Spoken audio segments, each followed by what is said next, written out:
Papuri sa kaitaasan, siya'y papurihan, Diyos ng lahat. Papuri sa kaitaasan, siya'y papurihan, ngayon at magpakailanman. Tayo'y nagkakatipon sa ngalan ng Ama at ang Anak at ang Espiritu Santo. Amen. Ang pagpapala ng ating Panginoong Jesucristo, ang pag-ibig ng Diyos Ama, at ang pagkipag-isa ng Banal na Espiritu, naway sumainyong lahat. At sumaiyo rin. Mga kapatid, aminin natin ang ating mga kasalanan upang tayo ay maging marapat gumanap sa banal na pagdiriwang. Inaamin ko sa makapangyarihang Diyos At sa inyo, mga kapatid, na lubha kong nagkasala sa isip, salita, sa gawa, at sa aking pagkukulang. Kaya isinasamo ko sa mahal na Bering Maria, sa lahat ng mga banal, at sa inyo mga kapatid, na ako'y ipanalangin sa Panginoong ating Diyos. Kaawaan tayo ng makapangyarihang Diyos, patawarin tayo sa ating mga kasalanan, at patnubayan tayo sa buhay na walang hanggan. Amen. Panginoon, kaawaan mo kami. Panginoon, kaawaan mo kami. Kristo, kaawaan mo kami. Kristo, kaawaan mo kami. Panginoon, kaawaan mo kami. Panginoon, kaawaan mo kami. Manalangin tayo. Ama naming makapangyarihan, kaming iyong mga kinupkup ay niloob mong maging mga anak sa liwanag mong kaloob. Huwag mong pahintulot na sa katiwalian kami ay masangkot. Panatilihin mo kaming nagliliwanag sa iyong katapatang lubos na sumisikat. Sa pamagitan ni Jesucristo kasama ng Espiritu Santo, magpasawalang hanggan. Amen. Magsiupo muna ang lahat. Pagbasa mula sa aklat ni Propeta Amos. Pakinggan ninyo, mga taga-Israel, itong sinabi ng Panginoon. Pinatnubayan kong palabas sa Ehipto ang inyong lahi. Sa lahat ng bansa sa ibabaw ng lupa, kayo lamang ang aking itinangi at inalagaan. Kaya't parurusahan ko kayo dahil sa inyong mga kasalanan. Maaari bang magsama sa paglalakbay ang dalawang tao, kundi muna sila magtipan? Uungal ba ang leon sa kagubatan, malibang makatagpo siya ng biktima? Aatungal ba ang batang leon sa loob ng yungib kung wala siyang nahuling anuman? Mabibitag ba ang isang ibon kung walang pain? Ligkas ba ang bitag kung walang huli? Maaari bang di sakmali ng takot ang mga mamamayan kapag hinipa ng bantay lunsod ang trumpeta?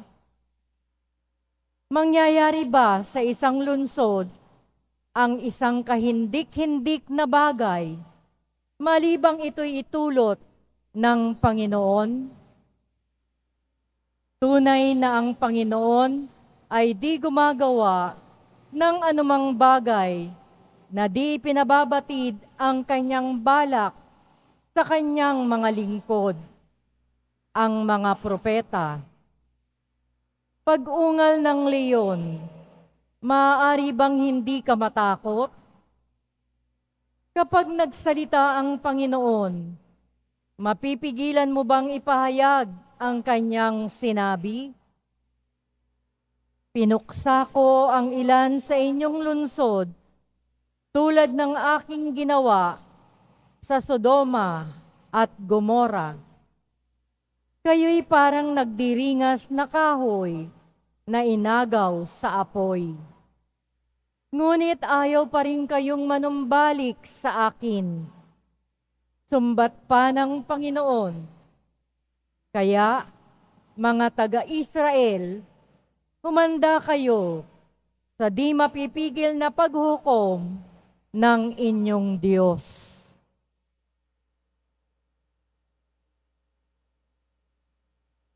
Ang salita ng Diyos. Salamat sa Diyos. Poon, ako'y pangunahan, ng landas mo'y aking sundan. Poon ako'y pangunahan, ng landas mo'y aking sundan.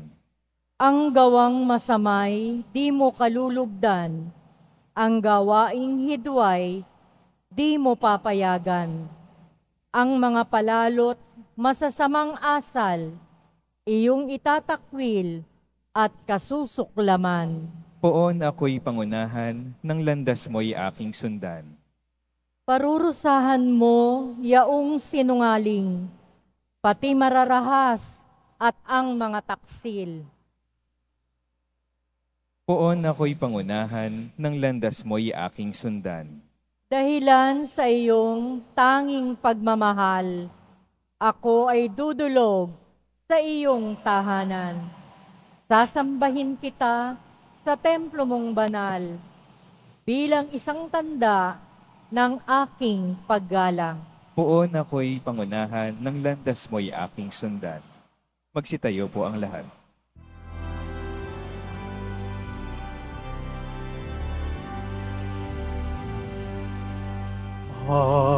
Hallelujah, Hallelujah,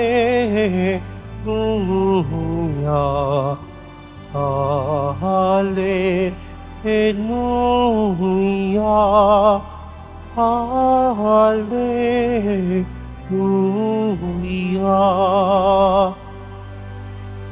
Poon ikaw ang pag-asa, ang salita mo'y ligaya, pag-asa ko sa tuwina. Hallelujah, Hallelujah, Hallelujah, Hallelujah.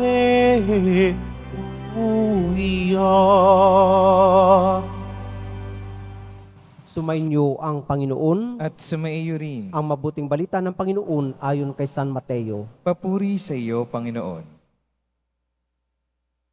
Noong panahong iyon, sumakay si Jesus sa bangka kasama ang kanyang mga alagad.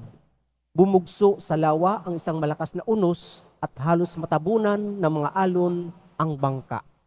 Ngunit natutulog noon si Jesus, kaya't nilapitan siya ng mga alagad at ginising. Panginoon, tulungan ninyo kami. Sabi nila, lulubog tayo. At sinabi niya sa kanila, ano't kayo'y natatakot? Napakaliit naman ng pananalig ninyo. Bumangon siya, sinaway ang hangin at ang dagat, at tumahimik ang mga ito. Namangha silang lahat at ang sabi, anong tao ito kahit ang hangin at ang dagat ay tumatalima sa kanya? Mga kapatid, ang mabuting balita ng ating kaligtasan. Pinupuri ka namin, Panginoong Hesukristo. Magsiupo muna tayong lahat. Magandang good morning sa inyong lahat, mga kapatid. Ang ating binasang ebanghelyo ay hango kay San Mateo. Pero ang paglalahad naman ni San Marcos ay medyo iba. Noong ginising nila ang Panginoon, gumising ito, pumunta sa may harapan, at ang sabi niya sa hangin, tigil, tumahimik kayo. Humupa ang hangin at ang dagat ay naging payapa. At pagkatapos sinabi niya sa mga alagad, ano't kayo'y natatakot? Napakaliit ng inyong pananalig. Pero dito, sinambit lamang na pagkasabing lulubog tayo, nagsabi agad ang Panginoon, ano't kayo'y natatakot? Napakaliit naman ng inyong pananalig. Bumangon siya, sinaway ang hangin at ang dagat at tumahimik ang mga ito. At ang mga alagad ay talagang namangha. Anong tao ito kahit ang hangin at ang dagat ay tumatalima sa Kanya. Mga kapatid, sa ating paglalakbay sa buhay, tayo po kasama natin ang Panginoon. Pero sa mga unos, sa mga pagsubok na dumarating sa ating buhay, tayo ba ay tulad din ng mga alagad natatakot? Pero kung alam natin kasama natin ang Poong Nazareno sa ating paglalakbay, sa bangka ni Pedro, simbolo ng ating simbahan, ano ang pwede nating ikatakot? At kapag tayo ay, kumbaga, malakas na ang unos sa ating buhay, pakinggan natin ang sinabi ng Panginoon. Tigil, manahimik ka. Di po ba? Ang utos na ito ay hindi lamang para sa hangin at sa dagat, kundi para din sa ating puso. Manahimik tayo. Payapain natin ang ating puso dahil kasama natin ang Panginoon sa ating paglalakbay. Meron pong isang theologian na ang kanyang pagninilay ay ganito po. 1971, yung kanyang gawa na pagninilay sa ating ebanghelyo. Madalas sa ating buhay, oo, kung minsan ang Panginoon, pinapatahimik niya ang dagat, ang hangin. Kumbaga, tinatanggal niya ang mga balakid sa ating paglalakbay upang ito ay maging payapa. Pero paano kaya kung hayaan ng Panginoon na ang alon ay, kumbaga, pumasok sa bangka at, kumbaga, maging dahilan ng paglubog ng isang sasakyan. Maging si Pablo, at least 3 times siyang merong shipwreck. Yung mga karanasan niya. At yung huli, yung papunta silang Roma, ang barko ay talagang, kumbaga, nasira, pero walang namatay sa kanila. Nakapunta sila sa isla ng Malta na ngayon ay bansa na. Nakaligtas naman ang lahat, pero wala lahat ang kanilang mga gamit. Paano kaya kapag may mga ganitong sakuna? Alam natin may mga sakuna sa dagat. Amen? Meron po. Pero paano kaya? Masasabi kaya natin, di ba kasama natin ang Panginoon? Bakit niya hinayaan na lumubog ang bangka o barko? Ang sabi ay, may mga pagkakataon na, kumbaga, hinahayaan ng Panginoon ang pagkawasak ng ating sinasakyan o maaring maging dahilan ng ating kamatayan. Pero sa mga pagkakataong ito, binibigyan lamang tayo ng Panginoon na lalong kumapit sa Kanya at ibigay sa Kanya ang ating mga takot, mga pangamba at mga pagdududa. Kung baga, pagsasabi lamang na ang ating paglalakbay, kung tayo ay naglalakbay, pinagbibigyan tayo ng Panginoon ng Kanyang presensya at ng Kanyang biyaya upang lalong kumapit tayo sa Kanya at hindi mawala sa Kanyang presensya. Ganito po, si Pablo sa kanyang pagiging misyonero, meron siyang pangitain na nakita niya ang kalangitan, kahangahangang bagay. Pero may tanong siya sa kanyang sarili dahil meron siyang mga kahinaan. Kaya ang sabi niya, 3 beses kong ipinanalangin sa Panginoon na alisin niya sa akin ang aking mga kahinaan. Dahil para itong tinik na nakatusok sa kanyang kalamnan na parang hagupit ni Satanas. Ang sagot ng Panginoon, ang aking biyaya ay sapat para sa iyong sitwasyon, sa iyong buhay. Dahil lalong tumitingkad ang aking kapangyarihan kapag ikaw ay mahina. Kaya naman sabi ni Pablo, kaya naman ako ay payapa sa kabila ng aking mga kahinaan, ng pangungutya sa akin, sa mga pagdurusa, sa mga pagbatiko sa akin. Dahil kung kailan ako mahina, doon naman ako lumalakas. sapat ang biyaya ng Panginoon sa atin. Sa ating ebanghelyo, sinasabi na, opo, ang presensya ng Diyos ay sapat para sa atin. Ang Emmanuel, ang Poong Nazareno na lagi nating kasama. At ang pagsasabi lamang, kahit anong sitwasyon, merong paraan upang tayo ay makaligtas at ibigay sa atin ang kanyang biyaya. Pero kung yun man ang ating katapusan ng buhay natin, magiging payapa tayo. Dahil tayo ay nananalig sa presensya ng ating Panginoon. Sinasabi na kailangan lamang natin kumapit sa biyaya ng Diyos. KBP. Hindi po kapisanan ng broadcaster ng Pilipinas, KBP. Manalig tayo sa kanyang biyaya. Manalig tayo sa kanyang presensya. Manalig tayo sa kanyang mga pagpapala. Mga kapatid, opo, ang Panginoon, ang ating Emmanuel, ang Poong Nazareno, lagi nating kasama sa ating paglalakbay.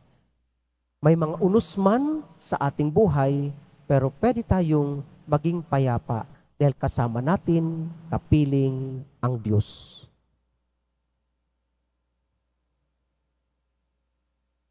Magsitayo po ang lahat.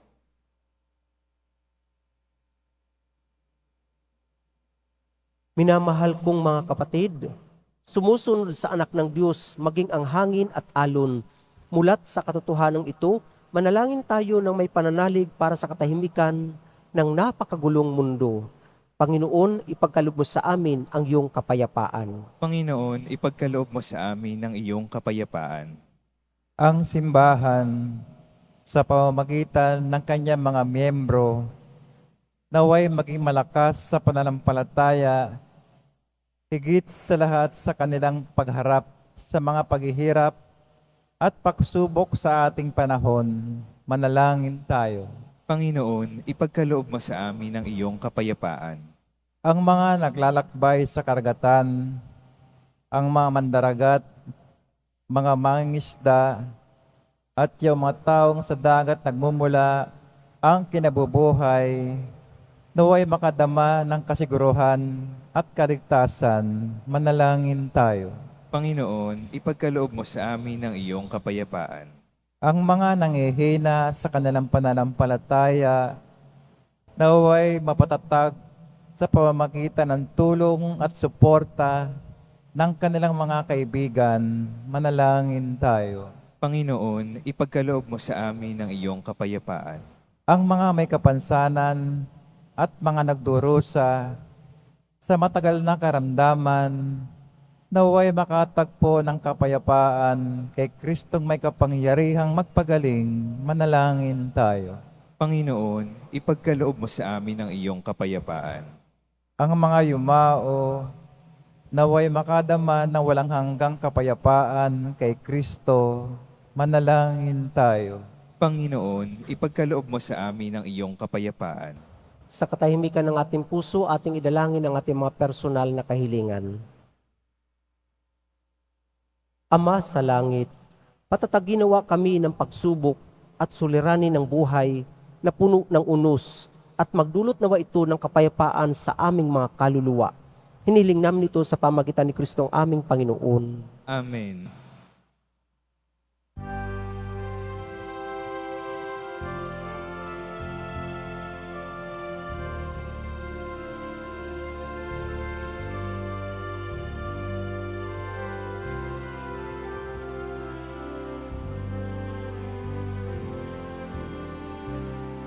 Aming alay sa'yo, Panginoon. Ang tinapay at alak na iyong kaloob upang humitayin ang iyong buhay na inialay nang tayo'y magdiwang bilang isang sambayanan.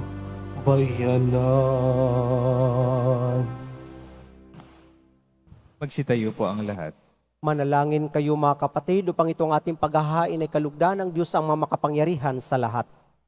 Tanggapin nawa ng Panginoon itong paghahain sa iyong mga kamay, sa kapurihan niya at karangalan sa ating kapakinabangan at sa buong sambayanan niyang banal. Manalangin tayo. Ama naming lumikha, kami iyong pinagindapat gumanap sa pagdiriwang ng paghahain ng iyong pagliligtas. Ipagkalubmong ang aming paglilingkod sa iyo ay gawing kalugod-lugod ng mga alay na ito.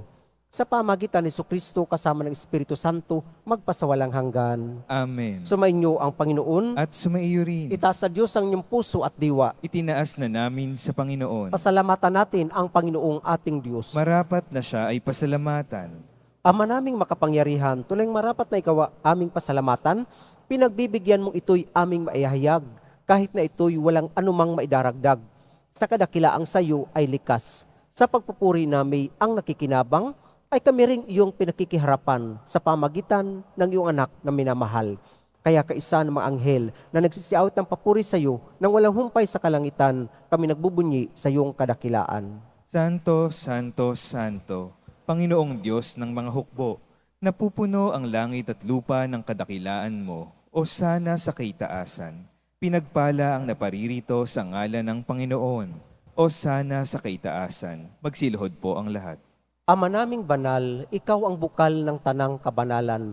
Kahit sa pamagitan ng iyong Espiritu, gawin ng banal ang mga kulob na ito upang para sa amin maging katawan at dugo ng aming Panginoong Hesukristo.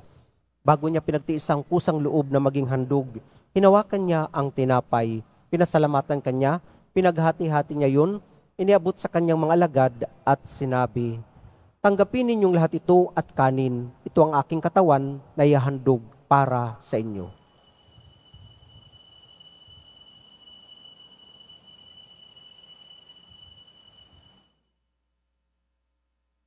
Gayon din naman, nung matapos ang hapunan, hinawakan niya ang kalis, muli kanyang pinasalamatan. Iniabot niya ang kalis sa kanyang mga alagad at sinabi, "Tanggapin ninyong lahat ito at inumin, ito ang kalis ng aking dugo, ng bago at walang hanggang tipan, ang aking dugo na ibubuhos para sa inyo at para sa lahat sa ikapagpapatawad ng mga kasalanan. Gawin ninyo ito sa pag-alala sa akin."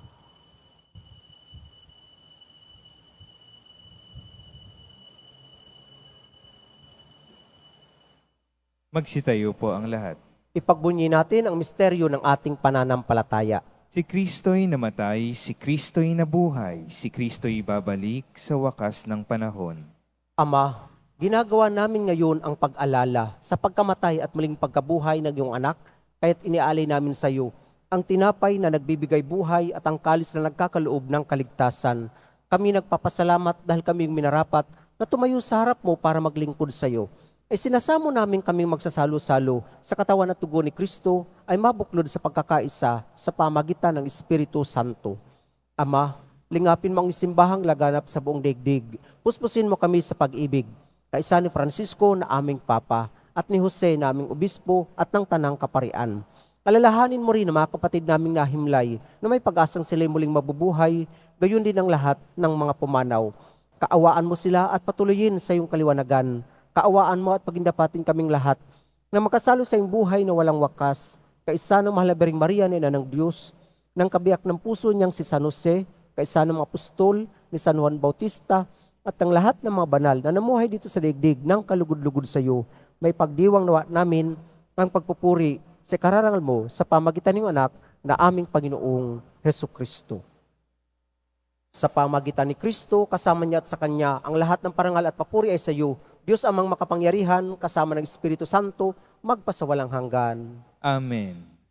Sa pamagitan ng binyag, tayo'y naging mga anak ng Diyos. Bilang isang pamilya, tayo tumawag sa ating iisang Ama. Ama namin, Sumasalangit ka, sambahin ang ngalan mo. Mapasa amin ang kaharian mo, sundin ang loob mo dito sa lupa para ng sa langit. Bigyan mo kami ngayon ng aming kakanin sa araw-araw. At patawarin mo kami sa aming mga sala, para ng pagpapatawad namin sa nagkakasala sa amin. At huwag mo kaming ipahintulot sa tukso at iadya mo kami sa lahat ng masama. Amen. Hinihiling namin kami adya sa lahat ng masama, pagkalooban ng kapayapaan araw-araw, iligtas sa kasalanan at ilayo sa lahat ng kapahamakan, samantalang aming pinananabikan ang dakilang araw ng pagpapahayag ng tagapagligtas naming si Jesucristo. Sapagkat iyo ang kaharian at ang kapangyarihan at ang kapurihan magpakailanman. Amen. Panginoong Jesucristo, sinabi mo sa mga apostol, kapayapaan ang iniiwan ko sa inyo, ang aking kapayapaan ang binibigay ko sa inyo.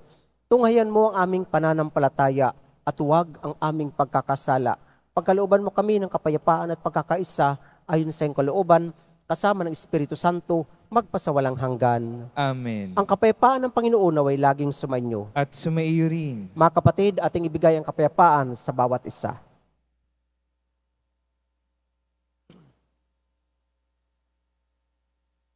Kordero ng Diyos na nag-aalis ng kasalanan ng sanlibutan, maawa ka sa amin. Kordero ng Diyos na nag-aalis ng mga kasalanan ng sanlibutan, maawa ka sa amin. Kordero ng Diyos na nag-aalis ng mga kasalanan ng sanlibutan, ipagkaloob mo sa amin ang kapayapaan, magsiluhod po ang lahat.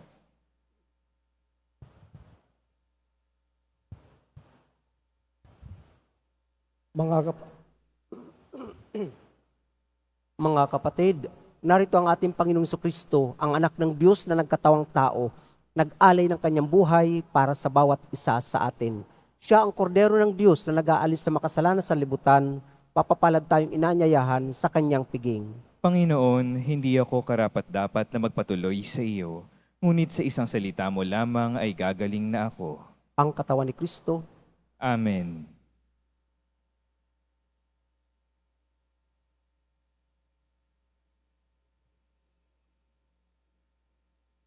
Para sa lahat ng tatanggap ng banal na komunyon, sasagot po tayo ng amen pagkasabi ng pari o ng lay minister ng katawan ni Kristo. Isubo agad sa bibig bago umalis sa harapan ng pari o lay minister. Sumunod po tayo.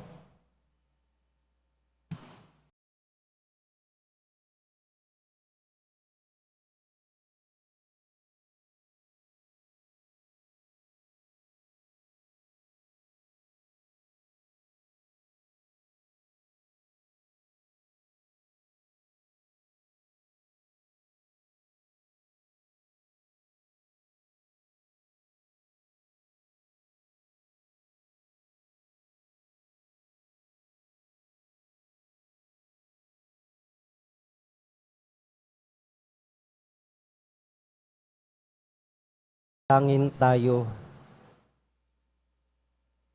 Ama naming mapagmahal, buhay nawa kami ng aming inihain at pinagsaluhan upang kaming pinabuklod sa pag-ibig mo kailanman ay magkaroon ng bungang lagi naming may aalay sa pamagitan ni Jesucristo kasama ng Espiritu Santo magpasawalang hanggan. Amen.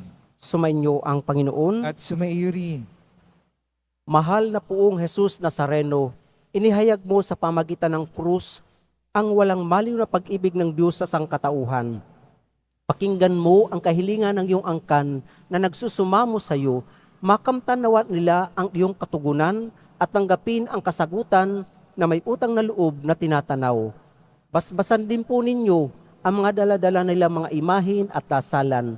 Sa pamagitan ng bendisyon na ito, naway maalala nila ang mga pangako nila noon sa binyag, na ikaw ang kanilang ibigin at paglilingkuran bilang Panginoon magpasawalang hanggan. Amen. At pagpalain kayo kasama ng inyong mga mahal sa buhay ng makapangyarihang Diyos, Ama, Anak, at Espiritu Santo.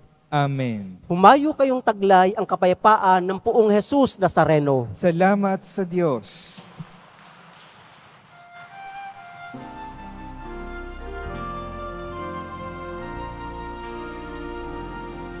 Nuestro Padre Jesus Nazareno, sinasamba ka namin. Pinipintuo ka namin. Aral mo ang aming buhay pagkaligtasan, Cristo Padre Jesus Nazareno, iligtas mo kami sa kasalanan. Ang krus mong kinamatian ay sagisag ng aming kaligtasan. Nuestro Padre Jesus Nazareno, dinarangal ka namin. Nuestro Padre Jesus Nazareno, inuwalhati ka namin. Nuestro Padre Jesus Nazareno, dinarangal ka namin. Nuestro Padre Jesus Nazareno, inuwalhati ka namin.